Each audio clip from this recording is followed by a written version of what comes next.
Welcome back to the Fire You Carry podcast. Today we have Fred Barbosa. Fred, welcome to the show, brother. Thank you. Happy to be here.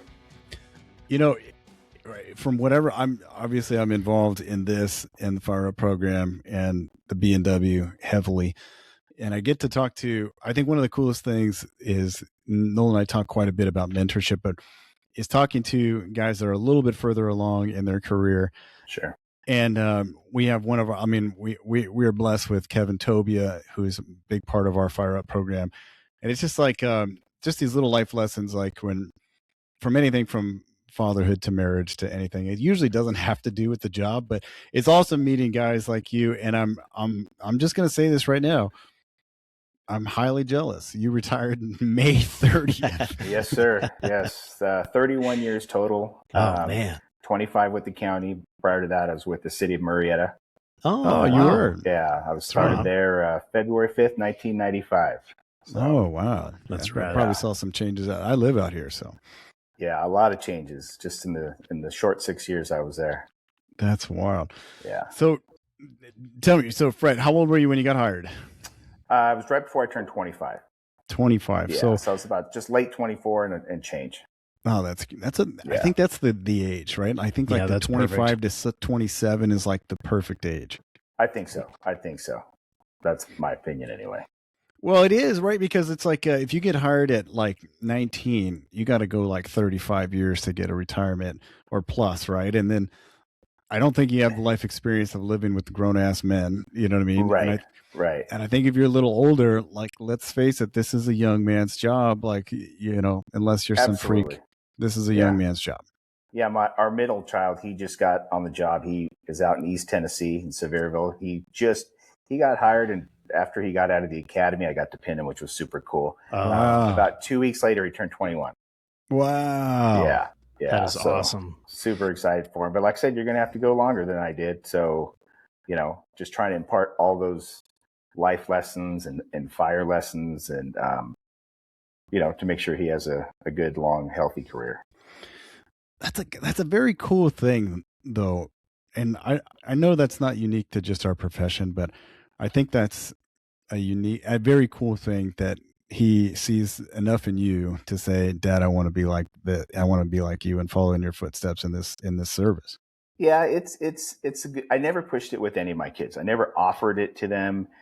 They've been coming to the firehouse, of course, ever since they were born. They've had more birthdays and holidays, and you know, I've got pictures of them 5 years old sitting at 44s with a king's little crown on and blowing out their birthday candles, sitting in the captain's seat, you know, at the station. So, yes, you know, it's like anything else. It's good and bad. You know, I told my wife, here, I'm going to retire. I'm looking forward to finally getting some good sleep. And now I'm not going to sleep for another 30 years until he retires because it's just driving me crazy. Yeah. Oh, man. So, but yeah, what an honor to get to pin your son, though. That's such a cool opportunity. Cool. Man, yeah, it was funny. I had two of probably the best days of my life were back to back. And the first one was when we were there and I got to pin him. And I've been pretty lucky. I've had a very fortunate in my career. And I told her, I said, I had no idea that my proudest day in the fire service had nothing to do with me. It was pinning him. Oh, and wow. it was just something that I bought a Class A. Oh, yeah. In the off chance that he or one of them was going to end up in the fire service. Preemptively? Yeah, I did. Before he got hired? Before. That's legit. Oh, you know, man. so I'm getting chills over here. This is good. So that's legit. So you didn't push it on him, but you bought the Class A thinking if one of them gets hired, I'm ready. I even joined the fire service before I knew my wife or my kids. And that was basically the biggest reason was because I didn't know what I wanted to do at the time. And I thought, you know what, I want to do something that when I get married someday and have wife and kids, that they're going to be proud of their old man. Yeah. And this is, you know, where I landed, or it landed on me, depending on how you look at it. But yeah, it's been a great 31 years. Like anything else, plenty of ups and downs, but I wouldn't trade it for anything. That's so cool. I mean, yeah, there's so much there, right? But if you guys don't know what a class, if some even don't know what a class A, it's our formal uniform. How would you describe it, Noel? I mean, it comes from the military, but yeah, it's the dress uniform. It's what we wear at. I mean, if you're going to an interview to promote, it's what you wear. If you're going to a funeral, it's what you wear. It's kind of the catch-all, but not a daily uniform for sure. Right. It's for very special occasions only, and they're not cheap. About $1,200. Yeah. And on the off chance that I get to wear it once, I mean, I have worn it to some other events and stuff, but of course, if you own it was totally worth it for his graduation. Yeah, so, that's awesome. Yeah, that's so inspiring. Cool. When you get hired, what he's talking about is that they pin your badge on you, and as you're coming up through the ranks and trying to get hired, it's one of at the time that I went through, it was one of the hardest things I've done. It was I was testing from Tijuana to Canada and couldn't get on during the 2008 crash. It was a really hard time, and I remember losing jobs, and just it was just a chaotic, insane time trying to work and trying to pursue the fire career. It was just insane. But I remember when my wife pinned that badge on, I was just like, if you're not alive if you don't get like emotional in that. And we look back at that picture of like, oh man, we went through so much. Right. And obviously there's tons of life after that, but it is a very cool moment. And we don't have a whole lot of rites of passage in American society, but I think in the fire service, that is a cool rite of passage, is somebody pinning that badge on your chest. Oh, I agree 100%. And I mear there's a reason it goes over your heart, and you've had cases where it's primarily with law enforcement, but you'll get hear of a story every once in a while where between the vests and everything else they wear, and that badge in some cases is what saved them due to a ricochet or anything like that. So yeah, it's super significant, so I'm very fortunate to get to do that. Now, were you able to keep your badge? No, I had to turn it in. Okay. But there are places out there where replicas can be found. And I did order one because I wanted it for my Class A, because if not, you have to wear it with the big piece of lucite that they give it to you. That's just going to look goofy, Yeah, that's fun. I don't know when it was a handful of years ago, they switched. LA County Fire has this classic badge with the bear on top, and they call it the bear. And we had switched from like this nice heavy, I don't know what kind of alloy it was, to this piece of junk tin thing. Yes, yeah. I don't know. I don't like it. I mean, it's the same badge, but it's not. Well, it was funny because you could tell the older ones were so much heavier. Yeah, heavy. They weigh the shirt down. Oh, yeah. Absolutely. And I actually am in the process of ordering my fireman engineer, and I already have the captain badge, only because I want something to pass down to all three of my kids. Wow. That's cool. Besides some dirty helmets, right. And so yeah, that's one of the reasons that I have the replicas, is so that they have a little something just to kind of remember, oh yeah, that guy, this is what he used to do. Yeah, that's awesome. Very cool. And for the listener, if it seems odd that you don't get to keep your badge at the end at retirement, the badges are very tightly controlled. And I mean, I guess the primary reason is they don't want people getting a hold of them and running around and impersonating a fireman, which I can't imagine why you would do that. You might get a discount at Denny's or something, but that is the reason. And if you ever lose your badge, there's a full on police report that has to be done. And it's kind of a big deal. So that's why you don't get to keep it. Or if you do get to keep it, as Fred mentioned, it gets cased in lucite, which is, I don't know, it's like some sort of plastic. Yeah. So that you can't wear it or, I guess, flash it around. But it's used in Star Wars, right? Lucite, right. Yeah, that's what they encased Han Solo in. Yeah. But now, there was a dude. Did you see that dude during the Palisades or Eden Fire that was just going rogue? He had an old engine and he was just running around by himself. I did hear about that. He bought a used fire engine. He was in Oregon. He drove all the way down here. He had some gear he found at like a thrift store or something, and he was looting. He probably had more water than we did. I don't think he had a badge, though. That's how they caught him. No, he didn't, but he had a rig. No badge, but a rig. Right. Which is funny because you know that every single other guy on that fire and every other brush fire, no one's got a badge on because we're all wearing our brush safety gear. Yeah, there's no badge. So that's what's funny. He had a rig though. I remember coming in that night though, and I was like, "Let's go. We're going to war. Where are we going?" Like, we don't have any fire engines. There were no rigs. We could have Like, used what that do you mean guy's we don't have any rig. fire? Like, and allegedly, people were going out in trucks and pick up things, and allegedly, Yeah. Right. I've Yeah. heard that as well. I didn't see it with my own eyes, yeah. but it probably happened. But It's Fred, happened before. It's happened before. I'll tell you that for sure. Yeah. Where'd you grow up, Fred, and how'd you get like geeked on getting into the fire service at such a young age? Well, I grew up in 48's area in Irwindale, about the size of a postage stamp. I had no family members in the fire service. And basically what happened is I was at a point in my life where I was working for a casino developer. Oh. And so, in the gaming industry, and an initiative that we were trying to get passed failed. It didn't have enough, votes, blah, blah, blah. So I kind of just took a little sabbatical and kind of figured out, what do I want to do with the rest of my life? And one of my uncles lived in Marietta at the time. He still does. And I said, being a paramedic I didn't know anything about it. Depending on who you talk to, I still don't. But so I started in their auxiliary program down there. And basically what happened at the time is when I got there in 95, they had just had a giant boom out there.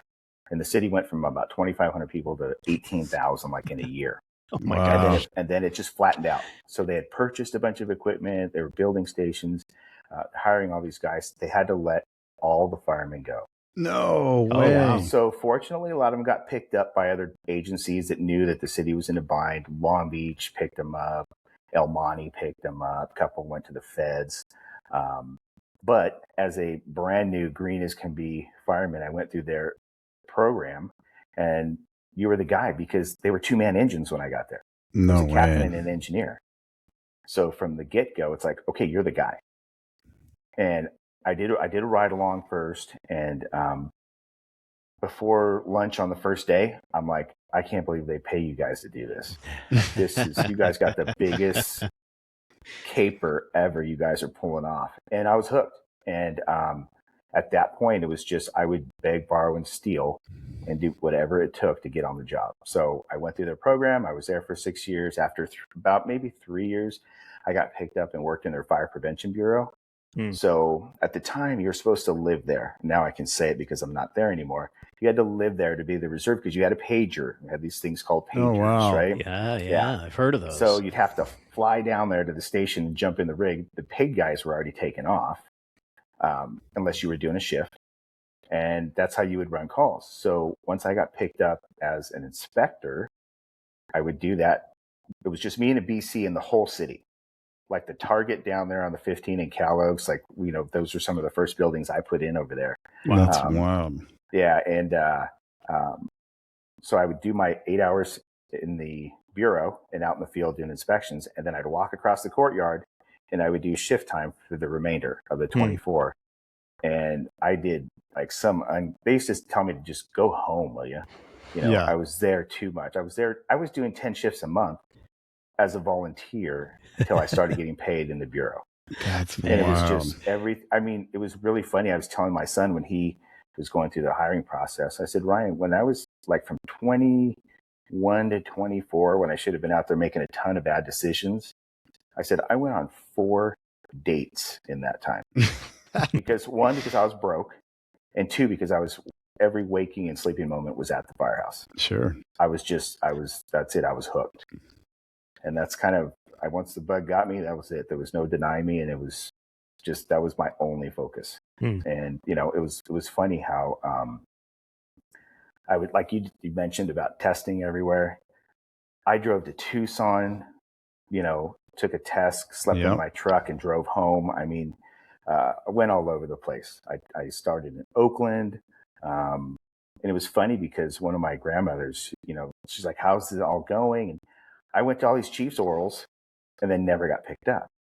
And Clark County, San Diego City, all over the place. And she used to tell me, she goes, when God determines it's time, you'll get called. And I'm like, what's this old lady know about getting hired in the fire service? Yeah. And I'll tell you what, she was 100% right. I was in the 106 recruit class with the county, and best time ever. Just super, super fortunate. So It's funny how it always works out, but during it, you're grinding so hard. You're like, it's a defeating process for those that are not in it. Like you could go, there's 3,000 guys that will apply for 3 jobs in these small departments. You'll get all the way to the chief's interval, which he mentioned, which is basically you're into probably the top 5. Yeah. And then they'll take 2 or take 3, and you're number 4, which happens to me often.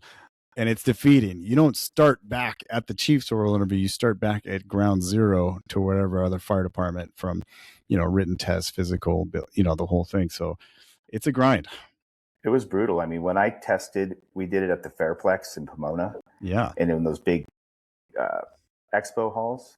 And we had they said 15,000 applications went out. 11,500 came in. Wow. And I was fortunate enough to go in the top 200. Wow. So, crazy. That is wild. They said you had better odds of getting into Harvard at the time. So I believe it. Those were the tough days, man. So. Now, when did where did you start working initially with the county? My first spot was 160s out in Hawthorne. Hawthorne. I introduced some different characters out there, I enjoyed it. It was a strike team engine. After that, I went to 27s for my second spot. And, I was a little nervous. My wife was very nervous because it's truck engine house to go from 3 guys to 7. Plus there's a chief and, you've also got like your utility driver and you've got a bureau office in the building. I had so much fun at that station. I had to convince myself to leave to go to paramedic school after almost 8 years. Oh, wow. Nice. I was enjoying it that much. Yeah. Because at the time, there was only 1120 and 1103. So the 2 strike teams. One was 2 cars, 244, 264. Yeah. And then the other one was us, which was primarily Battalion 3. So we went to everything. Yeah. And we were the only game in town. And then that's how they started putting in the rotation of, let's send out 1109, 1106, 11, all these other strike teams. Because they were like, hey, how come we don't get any love? Yeah. And we went out like crazy. I had a blast. Only 2 strike teams. That is wild. Well, they were on the rotation, essentially. When things would go south, like I think it was 03, they called it the siege, where everything that rolled was manned. And I remember they pulled like 539 out, the engine. It had 3 captains on it and an engineer. So the 3 captains had to Rochambeau to who's going to play captain. Who gets to be captain? And they had to put an MDT on his lap because it didn't even have holders for it. Yeah, no mounts. Didn't have the mounts for it. That's great. Or they sent like 163s out to a brush fire, and they're like, "You can't send us. We don't own any brush hose. We don't go to the brush." They're like, "No, you guys are going." Figure it out. Yeah, it was pretty wild. That's great.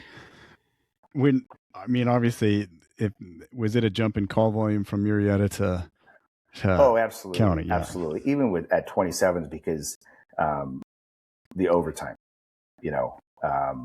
and unfortunately, I worked too much overtime my whole career, but just some of the calls that I was experiencing, and some of these, I had a little stretch where I had 3. I don't even know how many alarms they went to.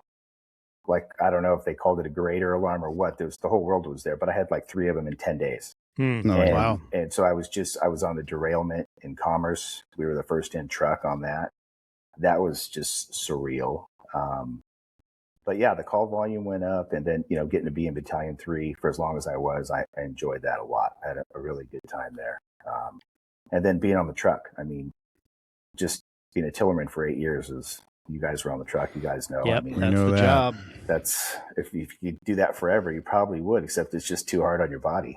Best job ever, for sure. So it's super fun. So, how old were you when you got married and you met your wife? We should talk about Catherine.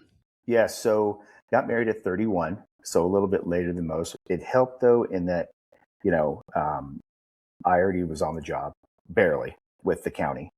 And she's a CPA, so she had already been well established. She had been a controller for an aerospace corporation. Super smart, super pretty, but fortunately not a very good sense of judgment. So that worked. Captured. She ever wakes up, I'm really hosed. But so yeah, we met through her sorority sister at University of Laverne, married my brother. So we met and then didn't see each other for a number of years. And then when my brother and his wife got married, kind of re-met, if you will. And then after that, it didn't take long. I mean, within a number of months, we were getting married ourselves. That's awesome. We got very fortunate, and 3 great kids. Our oldest is an oncology nurse at University of Tennessee Medical Center in Knoxville. Go Vols. And our middle one, he followed her out there, and he's the one that just got on the job with Sevierville, it's called, which is, for any of you Dolly Parton fans, that's where Dollywood's at. Oh, Dollywood. Yeah, he's at the base of the Smoky Mountains, so just super pretty out there. And it was cool because a couple of our guys that are out there retired actually helped him through the process. Oh, very cool. Yeah, Nick Islas is a retired captain out of Battalion 2. Chris Judd, the mayor of Tennessee, is out there. And so some of these guys were able to help him out on the process. And they went to his graduation, which was super cool. Oh, that's so cool. Yeah, so super excited about that. And then isn't there a guy, I heard that there was like a cul-de-sac where every house on the street is retired county guys. It wouldn't surprise me because we have some friends of ours that he's a retired LA County deputy, and his boy used to play baseball with our son that's out there. And he kept on, they're in Lenore City, which is outside of Knoxville, and they were trying to get us to buy this lot, like 2 houses down. And we went out there and they built this beautiful home, and we're kind of hemming and hawing.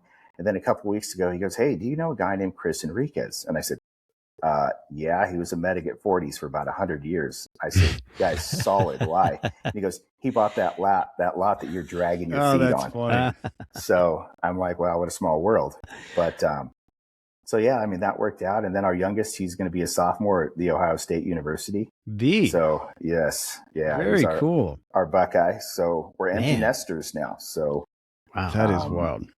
Yeah, a lot of changes, but we've been kind of boning up on it, if you will, and trying to get our finances in order and our relationship in order, and get our spiritual house in order, and get all that stuff squared away so that we could hit the ground running. And we are. So that's so cool. Well, you mentioned it. Your daughter is also an oncology nurse, and I thought maybe we can bring this up. Mm-hmm. Because one of the reasons we connected is because you are a cancer survivor, and I thought, I mean, that's interesting now that you say that your daughter is an oncology nurse. So this has to have some influence as well. And I thought maybe you could talk about how long were you on when you got this diagnosis, and maybe we can just talk about this because this is rampant in our service. Yeah, unfortunately it is. I was diagnosed 6/23/23 with stage 3 colon cancer. Wow. And she was in nursing school at the time. And then she kind of at some point said, "I think I want to specialize in oncology." And I said, "Well, don't do it because of me. If you're going to spend all my money going to nursing school, I want you to do something you want to do, But she decided to do oncology, and she loves it. She's pretty gnarly. Like, she should have gone into the teams, not into nursing. So, but she saves all her nice for her patients, which is good. She likes her old people. She calls them my people. But it's been a real blessing in that before she started as an RN, she was a CNA there for 3 years at the University Hospital. So she started at the bottom, which was important, and gave her a good foundation and appreciation for those that work above and below you. And anyway, so she calls sometimes, and she'll say, so that we don't have to repeat ourselves on speaker like old people do, she'll say, is Mom on the phone? And I'll say, yeah. And she goes, "Can you get off?" And then she unloads on me on, I had this call, I had this call, I had, and she's had some pretty gnarly stuff. And I told her, I said, we're gonna get you through it. You're not alone, which is one of the biggest deals I feel in the whole cancer thing is you can be alone, and there's a difference between alone and lonely. And so we go over calls and cases that she has and patients and stuff. And I told my son the same thing too, because I said, you're on the job now and you're going to get it too. So it's just a matter, it's not if, it's when, and how to deal with that stuff and having that outlet. But excuse me. How cool is that she comes to you? Because obviously you were going to understand. You've been on these calls, you've done these things, you've seen more than anybody. What an amazing thing that she would come to you as an adult, you know? I'm super grateful for it, you know, that she has me as an outlet. And I told her, I said, I haven't seen everything, but I know some things about some stuff, and I will get you through it. And it's funny because one of the things that is big in our family is music, especially country music. And so my wife always rolls her eyes when I throw lyrics out there because if I feel it's applicable. And I told my daughter, I said, Lauren, we're all just walking each other home. That's all it is. So we'll get you there. We'll get you through it. And because you can't, that bag only holds so much stuff over your shoulder, you know, and you got to figure out what's worth putting in there and what's not, and kind of go from there. But yeah, she has been a big part of the cancer journey with me. Basically what happened is... Yeah, did you have symptoms? Did you have anything going on? I did. I actually, so strangely enough, when I went to medic school, I had these issues, or these little, I don't know what you want to call them, bouts, where I had blood in the bowl, right? And I just figured it's stress, you know, the whole medic school thing. It's just, it's an absolute meat grinder. And after medic school, it went away. So I thought, okay, maybe it was, and I'm lying to myself, right? Maybe it's this, maybe it's that. It goes away. So fast forward 7-8 years, I'm getting ready for the engineer's test. Same thing happens. Blood in the bowl, blood in the bowl, blood in the bowl. I had to take it twice. The first time I completely boneheaded on the, missed the tug test on the brake test. But other than that, I had a 98 on there. And so after the engineer's test, I get promoted. The bleeding stops. Fast forward a couple more years, and I'm getting ready for the captain's test. I'm getting closer to, you know, retirement. And I put my AP together. It was, you know, had enough points, this and that. I passed the written, and I'm like, oh, this could happen. Blood in the bowl again.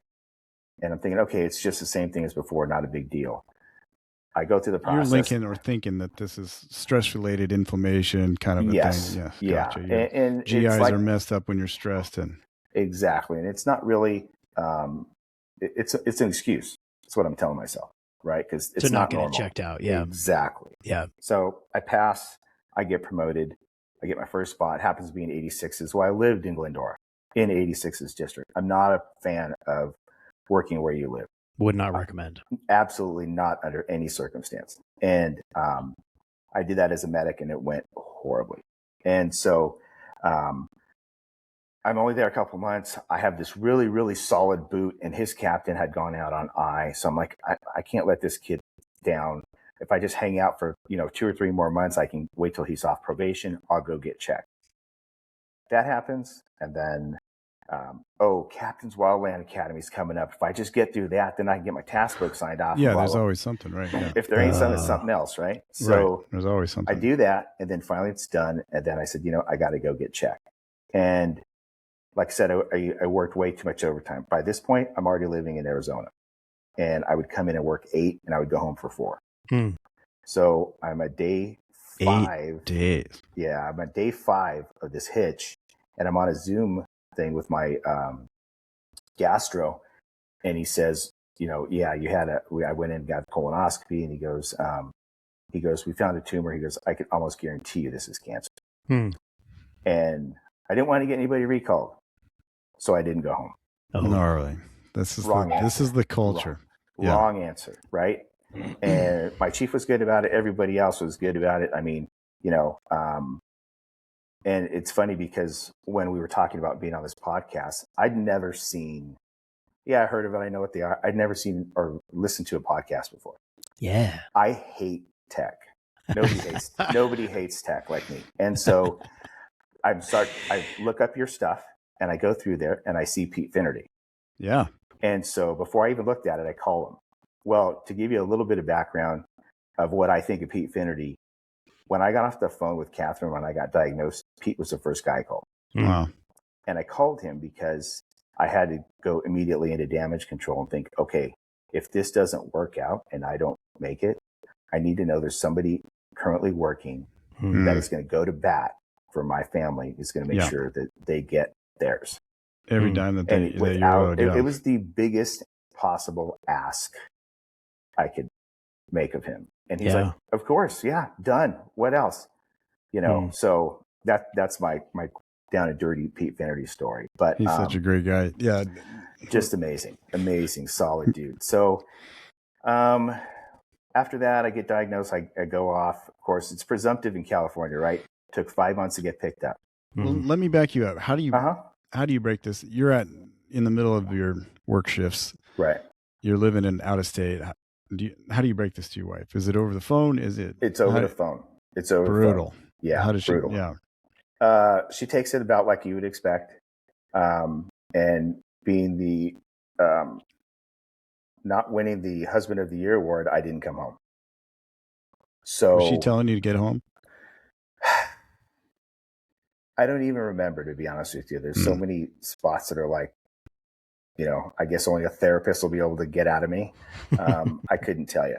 And I knew, I don't know. It was just, there's so much stuff going through your head. And it's like, because you still don't know, it's not, you have it, it's cancer. You don't know to what degree. And there's just, you have more questions than answers. But the guys in the battalion stepped up. Like one of the guys at 85's, Eric Thomas, he goes, Cap, I'll tow your truck home and take you. Who does that? That's who what we does do. that? We'll eat our own, but when it comes to stuff like this, I've seen people just bend over backwards, and that's where the brotherhood is. Absolutely. We eat you alive at the table, but the minute something like this happens, oh yeah, nobody eats their own faster than us, but nobody takes better care of their own. Right. Us, I think there is a problem with our way of no big deal in it. I mean, in everything we just say no big deals. It could be this massive structure fire, GSW, whatever's going on in your purpose, and we're just, no big deals. And I think, obviously we're trained to not panic and work well under stress and gnarly situations, but sometimes it's like, it's not very good when, if you have something like, we've had guys recently that are, how many suicides and whatever, and we just no big deal. Right. Like, oh no, I'll just get it checked out, or this cancer thing, it's no big deal. And I feel like we got to stop no big dealing everything. I don't know how to do that though. I think it is you have to prioritize it, right? What's worth getting all worked up over, right? I mean, it's almost like the punishment has to fit the crime. They have to balance each other out. But like you're exactly right in that we no big deal it, because if we start big dealing it, then it's going to hell in a handbasket. I mean, you go up there, there's smoke showing from 3 floors and there's orphans and nuns flying out of the building. And you're like, start a second. That's it.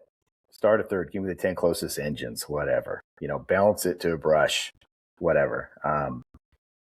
So I didn't come home, and the shorter version, if you will, is so I got some first doctor that the county sent me to. Really good guy, I liked him. And then my wife is a CPA.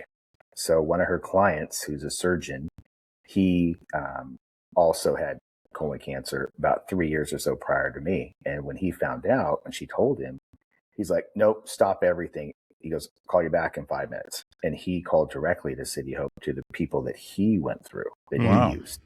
And he goes, all right, you got Thursday at 2:00, Dr. So-and-so, and blah, blah, blah. And, wow. And so I went to City Hope, got a second opinion, and I ended up going with them.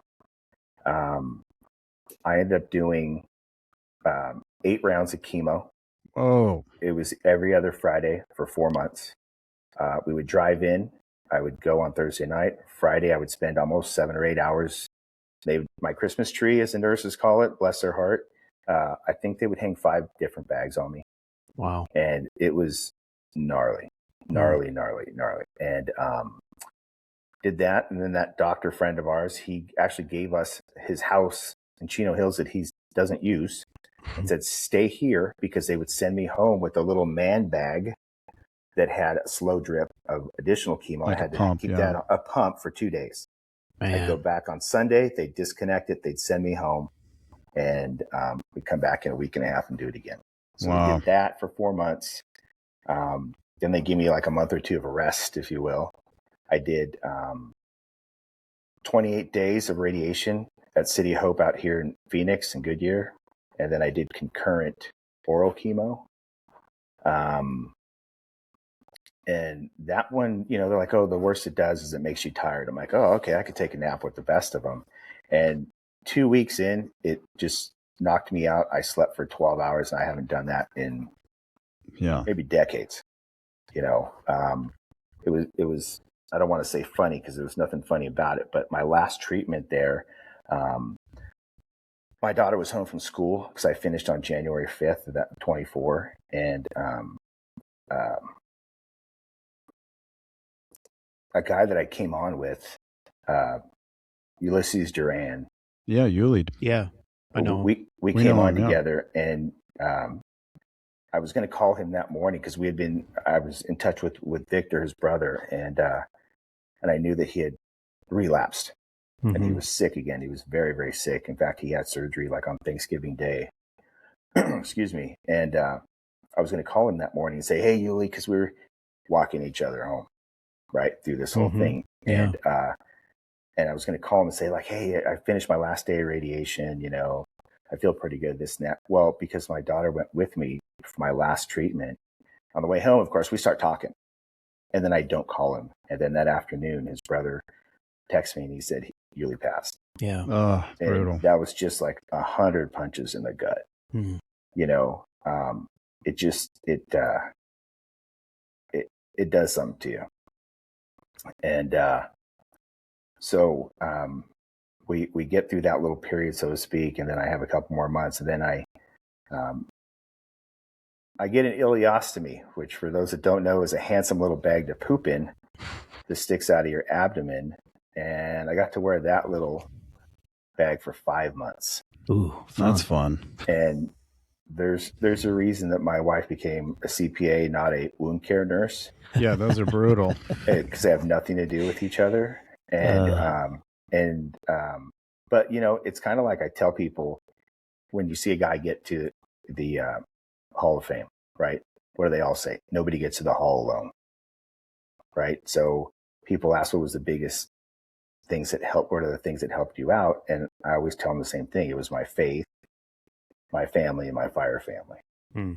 And for everybody out there that's listening that knows somebody that's sick, that's going through something, I'll tell you right now, when I would get a text from any of my guys, I used to kind of equate it to you go into a bar, you're looking for your friends, you can't find them, and you turn around and your buddy's right there with 2 beers. That's what getting a text was like, you know? And so if you know somebody going through something, just shoot them a text. Look at One Less Cat video today, you know, and send them a text. And it makes a difference. And guys would be like, hey, how's it going today? I'm like, it's going okay today, you know, but yesterday it changed 6 times or 8 times, or it's just, there's the 2 big components are the physical part, of course, which was, I had a couple of really, really, really bad episodes. And then there's the psychological part, which I was not prepared for. You can't prepare for it, you know? And I think the only thing that made a big difference for me, well, 2 things. First one was, as soon as I got diagnosed, even before I came home, I just gave it to God. And I said, you know what? You take this, because I can't do nothing about it. You know, I'll do what the doctors tell me, but I'm just going to follow your lead. So, you know, not to sound like Carrie Underwood, but Jesus take the wheel, you know? So that was one of the things. And then the other thing is I was fortunate enough for about, 13 years. I was a master instructor for the IFF in Fireground Survival. So it led to so much more education, reading a ton of books, a lot of military leadership stuff came out of it, and just different kind of tactics and strategies on how to overcome really adverse situations. And that was a big part in the physical and the psychological roller coaster that I was on. So it was huge, huge. Can you expand a little bit more on the psychological toll that is unpreparable for? Yeah. So I set certain parameters for myself. So for example, and I've kind of always done this, for example, the quick fire example is when I was a tillerman, if we parked and my wheels were turned, my headset went on the steering wheel. And that told me that when I get back, don't go forward because my wheels are turned. Which way? I don't know. I got to look. If my wheels were straight, I put my headset on the hook. With this, I told myself certain things like, I will get up every day.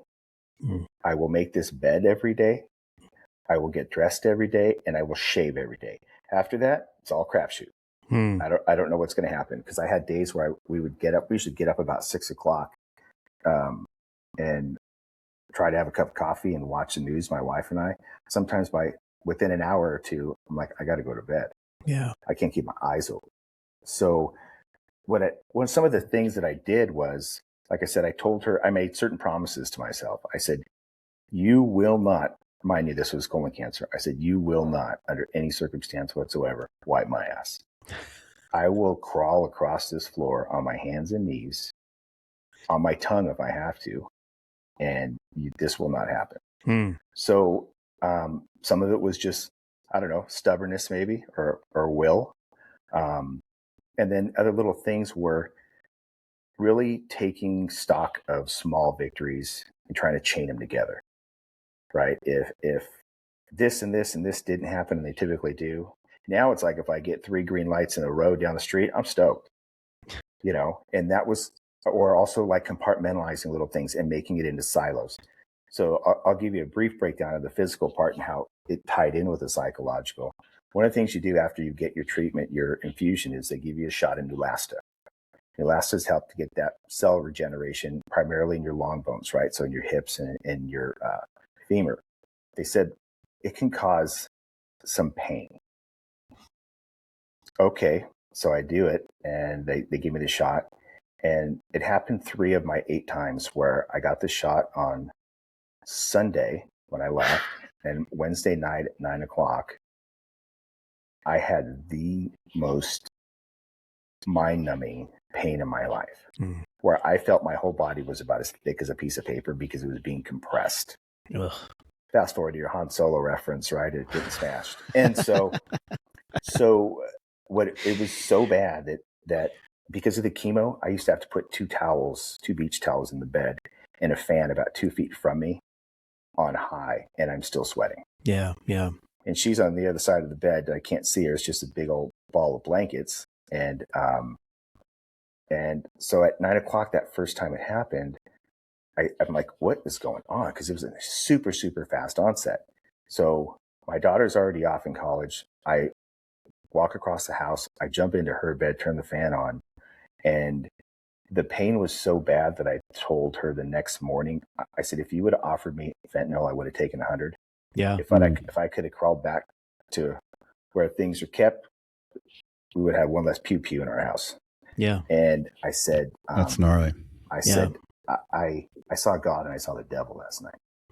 It was that bad. So one of the tactics, or one of the strategies I learned with all that reading, is I set really small goals, because I went from praying to begging in less than a minute because the pain was so bad. And I probably jumped into that bed about 9. I'm guessing I fell asleep about 3 in the morning, and I full blown wept the whole time. Yeah. Wow. And my boys were both in their rooms across the hall. They couldn't hear me. They're snoring. The fans are on, everything else. And she goes, why didn't you come and get me or tell me? I said, I couldn't get up. There was no position of comfort. I said, I was begging to die. I said, I've never been in pain like that. Here, I thought of myself, this big, tough fireman guy, right? I said, apparently 100 times tougher than I thought. And this happened to me 3 times. Man. Oh. And so when Wednesdays would roll around, man, the anxiety level was through the roof. Yeah. It's like, is it going to hit this week? That's terrifying. Stuff like setting these little goals, like if I can just make it through this minute, I'm going to make it through the next minute. If I can make it through that minute, I'm going to make it through the next minute. And next thing you know, I basically pass out at some point, I guess, or fall asleep. And I hear the boys rumbling. They're getting ready to go to school. And I open my eyes. I'm like, you gotta be kidding me. The sun's coming up. I made it. Because I didn't expect to. Wow. And I said, I've never, ever, ever experienced anything like that in my life. But some of those little psychological games is part of I think the mindset is so big in this fight. Did you go into it with the mindset like, hey, we're going to fight this. I'm going to get through this. I'm going to do the chemo. I'm going to do the radiation. What was your mindset like? once they told me, we think we got it, even though it was stage 3. And he said, if you would have waited, basically 10 minutes longer, you'd be dead. Once he told me I wasn't going to die, I was hell bent on beating it. There was no way. I was not going to feel sorry for myself.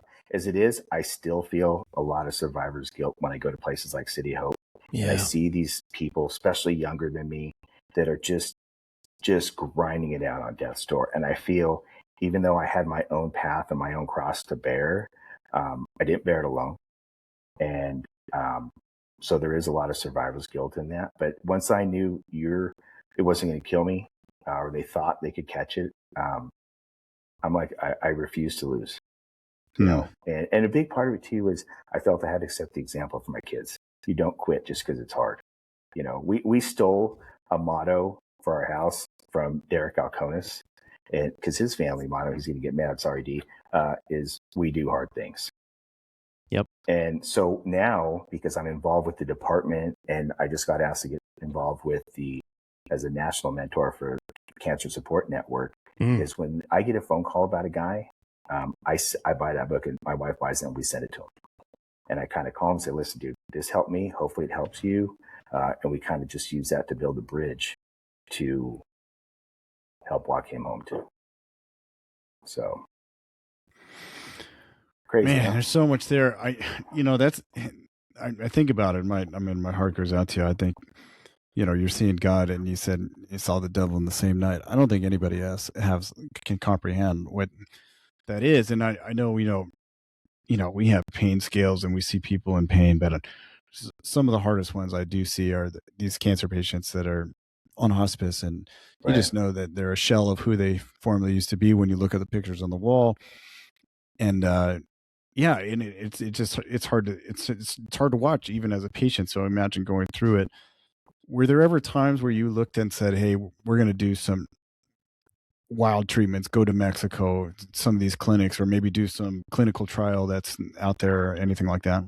Well, I did look at one that was more of a holistic approach, but I was so far along in the whole process. If it would have been stage 1, then maybe I would have done a little more exploring, but I knew I had already burned too much of the clock. And when I got to City Hope, they said, we're going to give you what they refer to as their TNT package. And I'm like, oh, this sounds like it's going to put the FU in fun, right? That sounds fun. Yeah. Yeah. So, and they were I told my wife, like, when they would run all that stuff into me, that chemo, I said, if it doesn't kill me, it's going to kill me, because your body gets so hot and runs. I run hot as it is, but now it was like eating plutonium. It was, so no, to answer your question, we did consider some other things, but there's so much stuff on your plate and it's overflowing. And I figured City of Hope, we're just going to go with them. And when I would do my follow-ups, my daughter would call me sometimes, because some people avoid their follow-ups because they don't want to know. Yeah. So right now, luckily, I do every 180 days, and they're starting to kind of gate down my tests, from my blood test to MRI, CT, and all that kind of stuff. And she goes, are you nervous? You got one coming up. And I said, I'm not nervous at all. And she is like, how are you not nervous? And I said, well, what's it going to get me? How is it going to improve my lot in life? What's the benefit? I said, I've got my faith in God and my trust in my doctors. After that, it's all going to go the way it's supposed to go. So I would say our biggest takeaway from the whole process was just this profound sense of gratitude. Wow. All the way around, for everything. Last night, I called my wife and my son, you guys got to get out here, because we have some pretty killer sunsets out here. I'm like, you guys got to come see this. We're not wasting those. Yeah. And the big thing was, this is one of the reasons why she and I are so involved with not only the cancer stuff, but with now starting to really get into the whole PTSD thing, is we got to pay it forward. And my attitude after it was all done was, I stopped asking really early on, why didn't he take me? I'm never going to know. So why waste the heartbeats on that, right? But with this renewed sense of gratitude, we got to pay it forward. If I don't do something with this gift, then it's almost like I don't want to stand there and be like, hey, yeah, I know, God gave me this gift and I didn't use it, or I didn't open it, or I did nothing with it. So that's why we're working. So like before I called you guys right now, I was talking with the captain I had when I was at 154. So he's stage 4. Yeah. And it is breaking my heart in 1,000 pieces. And, but we're grinding it out and we're doing it together, and he's got a great support network, and, we just take it a day at a time. And, I had a meeting earlier today with the people at Struggle Well, which is, Boulder Crest out of Tucson. And they started with military. Now they do first responders, and it's turning PTSD into what they call post-traumatic growth. So I'm taking a 1-week class with them later this month. And then in about a month or two, they're sending me down to their ranch in Tucson. I'm taking another one called the Warrior Path. And my goal is to bring all this stuff back to the county. Oh, awesome. And potentially Southern California. So we'll see, because their goal is to have their program in 50,000 police and fire departments in this country, which is all of them. Yeah, I love that. So, yeah. Let me ask you this, because I know, like, you've obviously mentioned your faith, and I think even people that believe, like you and me and Nole, but sometimes struggle with, like, why do these things happen, or why do bad things happen to good people? Was that ever a question? Like, why? I know you have this gratitude now, but it seems to me that now, like, obviously you're paying this forward and using your experience to better and help other people. You did it just before this podcast, which I don't know. That seems somewhat purposeful to me, but I don't know if that is for you, if that makes sense. No. That totally makes sense. I mean, before it was hard to say. I mean, I really enjoyed the Fireground Survival stuff. It was gnarly, hard work, especially to get in initially. And then when I would go teach somewhere, Chicago, Detroit, Florida, wherever, financially it was a loser, right? It was more of like, it was almost volunteering, but I didn't really care. And my wife, being an accountant, cared a little bit more, but she understood. And what really sealed the deal for us on paying stuff forward was, I taught a class in Chicago, I want to say.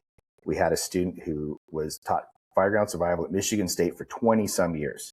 He came, took the class. He goes, best class I've ever had. He eventually joined our cadre. Well, after he took the class, maybe a month or two later, he called me one day and he goes, dude, the stuff I learned in that class that you guys had, he goes, it got 4 of us out of a jam last night. I thought we were going to die. Yeah. So it's cool. Like, it's all gravy. It's all gravy. That's worth it right there. Yeah. I don't know if that answered your question right there. I get accused of that a lot, where I get asked a question and go down the rabbit hole of something else. But I think it's really interesting just watching from the outside, watching people go through trauma, whatever that is, whether it's a cancer diagnosis or loss of a loved one or anything else.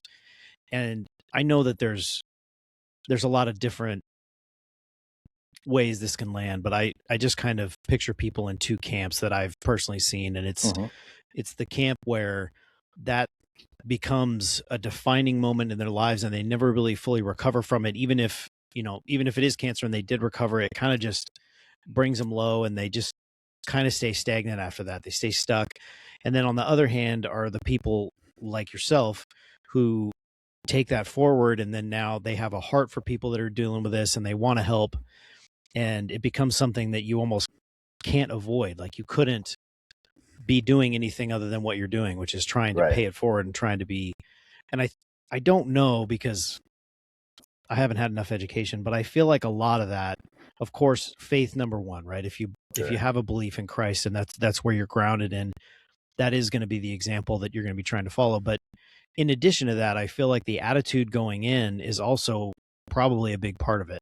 And if you're going into that trauma or that cancer diagnosis with just this mentality that, oh, woe is me, and a defeatist attitude, and without the tools that you're talking about that you learned from a completely different avenue, which is so cool, right? You're learning that in Fireground Survival, and you're not learning that stuff because you're preparing for cancer, right? But lo and behold, those tools work. Yeah. As long as you start applying them, they work in just about any arena.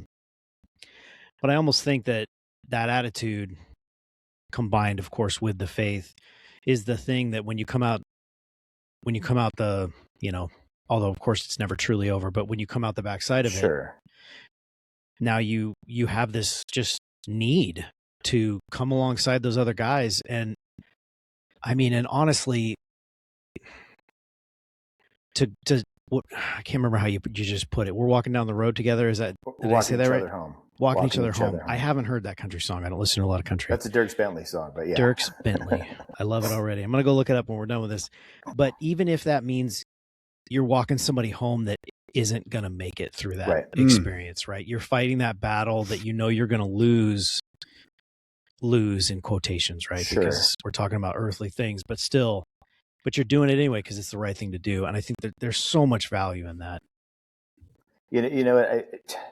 For me, I'm just the vessel. I'm just the vessel. You know what I mean?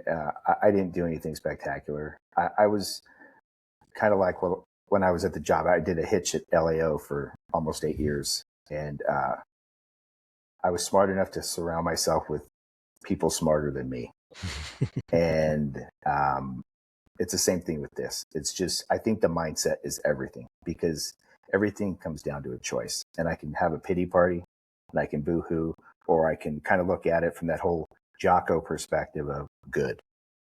And people say, well, how can you say this is good? I'm going to find it. I can turn it into something good, but I have the choice. And any little thing, doesn't matter how seemingly insignificant, you can turn it into strength, right? So, or into imposing your will. And what I mean by that is, and it'll seem silly, but when my son went through the academy, it's really, really cold in that time of year in Knoxville. And sometimes they do their PT on the app floor because it's 12 outside. And if they go run, they're going to fall on the ice and someone's going to get hurt. So one of the things I do is I shoot 5 days a week to get in the gym by 6 and out by 8.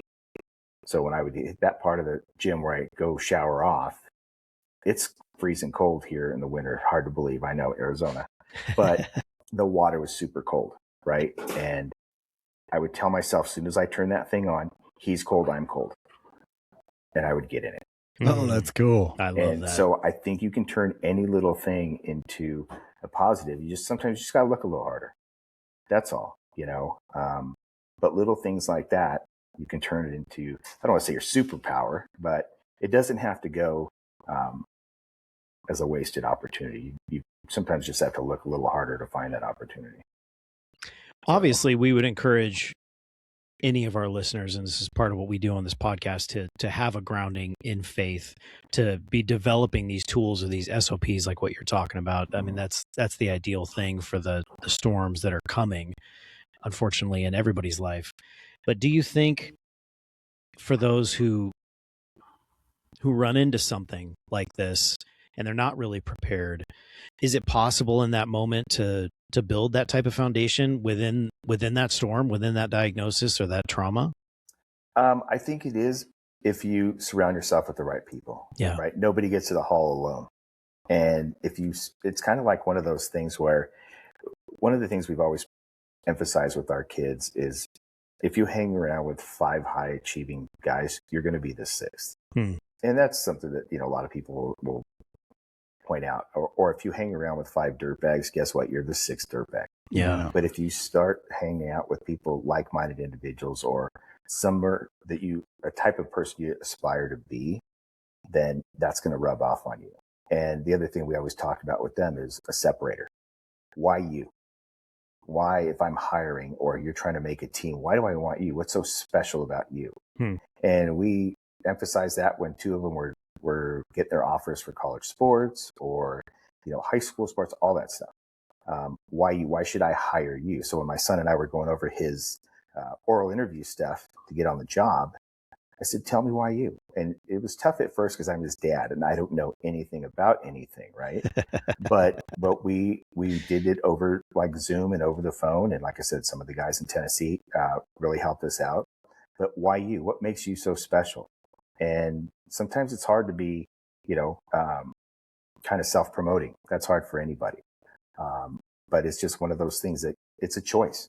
And you can either choose to sit here and wallow in it, or you could, lace your boots up and get your ass moving, So, yeah, we used to be super big. Not that we're not, but we used to be super big Jocko fans. So, yeah, the kids gave me the get after it mugs and all that stuff. And I think it's just having that focus and that drive. And I don't want to say you're not ever satisfied, but I want more. I want more. Yeah. So, amen. So it's really inspiring, Fred. I mean, you got, obviously your kids are doing great. And that's a reflection of you and your wife, Catherine. But I think to be able to have to fight for that and be able to walk your daughter down the aisle and see your grandkids and do that kind of stuff is like, you got to have your why, and I don't think we're ever done yet. And you could go one or two ways. Oh, this is God's will. It's metastasized, or you can fight, and I just think you are a firefighter and you're a fighter and you're going to fight. And I just think sometimes it's really cool to hear your story, how you tapped into that. And it sounds like you had some great people around you. And I think that's probably underlooked too, is obviously your faith, but probably your wife. I can't imagine what she's gone through and supporting you and your kids and the whole thing. It's really impressive, because I hope, and if that is a path that I have to go down, that, we can follow those examples and do the same. Yeah, I've been very fortunate. I mean, when I hung it up recently, I quoted a paragraph. I'm reading Drown Proof right now. And so my daughter's a big Cleared Hot fan. And so one of the things, though, that really stuck out to me is that I was raised and held up on the shoulders of giants. And I've been fortunate my whole career to work around some guys that were so impressionable and set such good examples that a lot of those guys showed up when I hung it up. And I said, to tell you guys thank you falls way short. And so what I've always tried to do is pay it forward. So what you spent your time investing in me, I'm trying to make sure that doesn't die with me. Because when I worked at LAO, one of the things that I did when you hung it up is you came through my office, I signed off part of your Form 9 and processed your stuff, your gear. Well, I had days where I would have like 300 or 400 years of experience walk out the door in a day. Wow. And I would just think God, how much of this didn't get passed on? And that's also ties in with what I was telling you about my son getting on the job, is not sleeping because I worried to death about him. God forbid something were to happen to him. What did I not tell him about that? Because we shoot videos back and forth to each other. And I'm like, okay, tell me what you see here. Oh, this and that, they're doing this.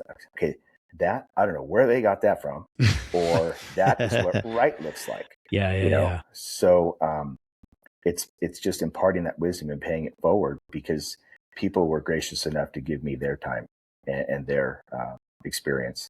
So I think it shouldn't die with me. It should go on, because we're going to need it. The fire service isn't getting any easier. No. Yeah. Amen. So, call volume is up. Did you have to change anything afterwards, or did you say, hey, you said you were in the gym 5 days a week? Is there any diet, fitness, sauna, anything that you're doing now? Well, one of the things that happened is when I had that ileostomy, they took out 10 inches of my colon. So it affects what I eat, when I eat, how much I eat. I typically don't eat dinner, because if I do, I'm going to be in the bathroom 20 times after dinner, between dinner and midnight. So I have to change that, which, okay, I've lost 55 pounds or so, which is nothing wrong with that. Apparently I had enough to give, but I mean, stuff I started doing probably 15 years ago was hitting the dry sauna after every fire. So when I would come home, I would hit the sauna. Well, see, the thing is, there was no science to support it, unfortunately. But when I would give my sauna, sometimes I would see blackheads come on the surface of my skin, and I would have to apologize to everybody in there. I'm like, guys, it's me. I know it smells like a brisket in here, and it's me. Sorry. And then the one thing I thought was really working is my wife would tell me that, are you guys sure you had fire? Because our bed would smell the next day. Even after probably 2 or 3 showers later, she goes, it smells. And so when I started doing the sauna, she goes, are you sure you guys had a fire? You pulled my leg kind of stuff. Yeah. And so I thought that was helping. I didn't wear turnout pants after hours. I wore, squatty pants without the liners, old turnout pants that never had been in a fire. I never put turnout pants on, after dinner or whatever, unless it was that kind of call that required them. And yet in the end, it still got me. I had adenocarcinoma, which is caused by a combination of 3 things. It's either smoke, toxins, or radiation. So I had smoke and toxins by the truckload. And now I got radiation too, but, you know, it beats dying. No doubt. So, but yeah, I had to change some things. But yeah, you know, and then just, you know, I had one shoulder cut on, one needs to be cut on. So yeah, I had to change some of the workout stuff with that. So I think part of that's just getting old. And educate me on this. I'm ignorant to the fact. And when do they declare you from stage 3 to essentially cancer free, or are you ever cancer free? Well, it's funny because my oncologist in January told me, he goes, I don't ever see it coming back. And I didn't expect him to say it like that. He didn't use the word remission. But one of the concerns with the type of cancer I had and where I had it was the two main concerns are metastasizing. So it went outside of the colon. It got in the adrenal glands, and that's when it became stage 3. And the other issue with it is reoccurrence.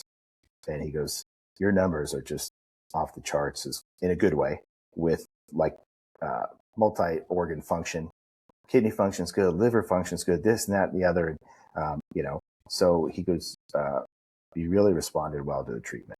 You know, so I said, I didn't do anything. I just tried not to die. And I refused to quit. Or, you know, I just would not quit. I said, I'm not done.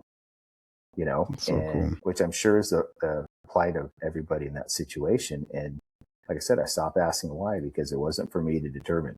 Yeah. You know, I think maybe getting involved like this might be part of the answer. And maybe one day he'll tell me what it was, you know. But in your experience, if there's any guy out there that's thinking about this kind of stuff or maybe wants to get checked out, or I'm 47, I probably should go get a colonoscopy or something like that. Are there tests out there? Is there blood work? Is there, what would you suggest preemptively and not, you know, pooing blood for 8 years? Yeah. I would advise against that.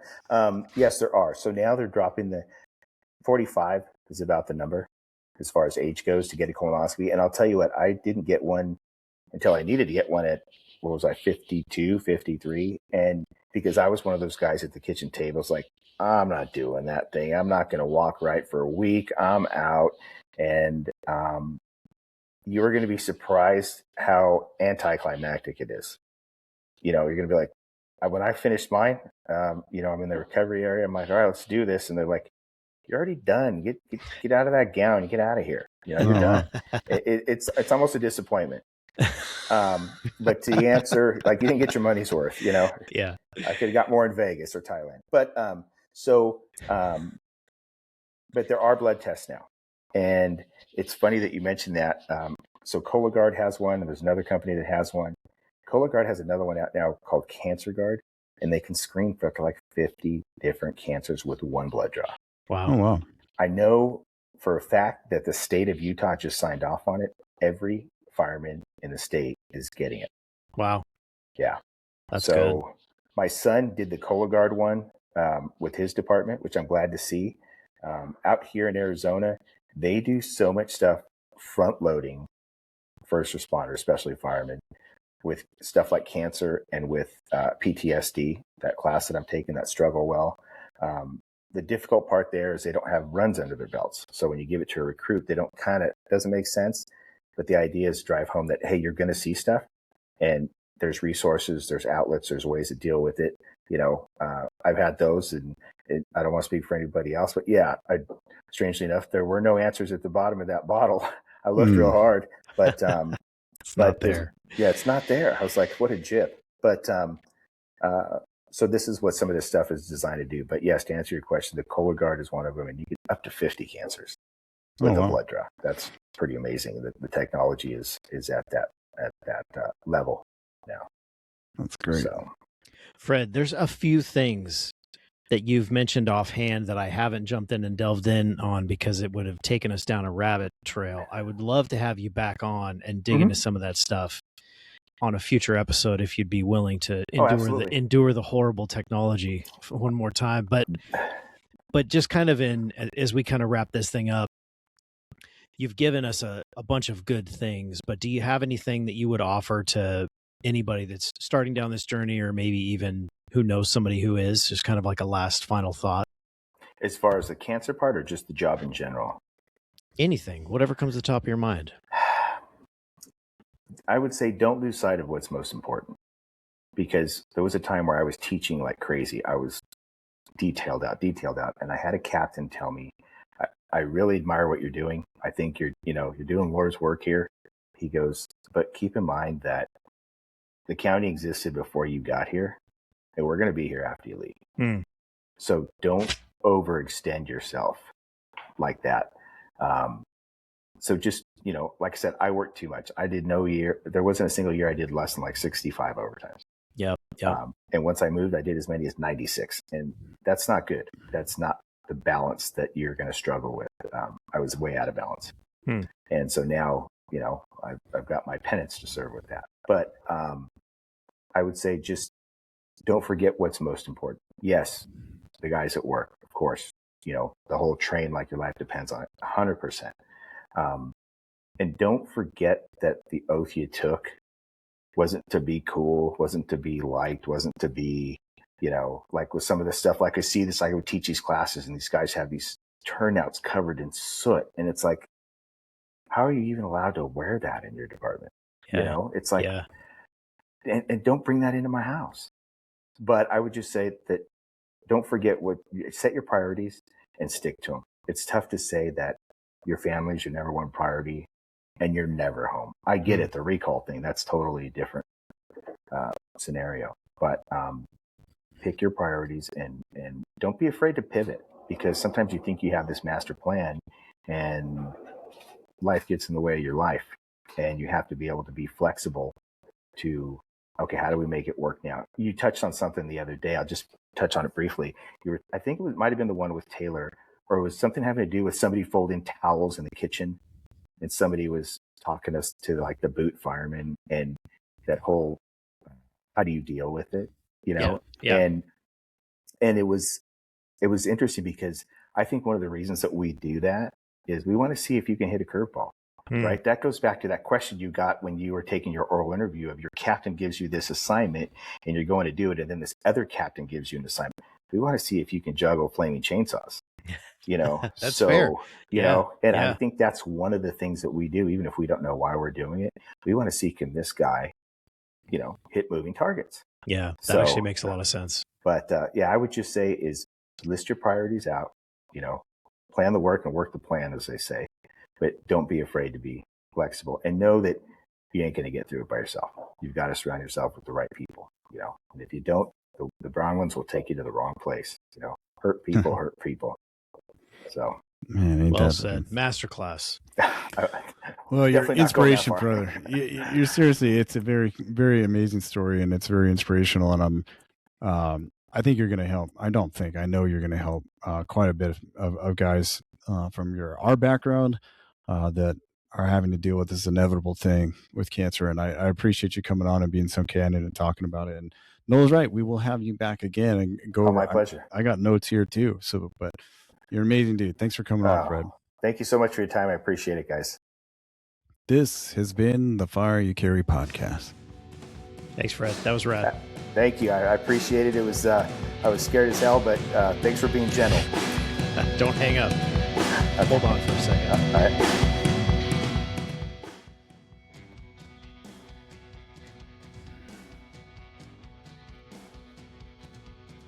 Normally I would say something here to close out the episode, but I totally just drew a blank. So we're just not going to do it this time. I'm going to hit stop.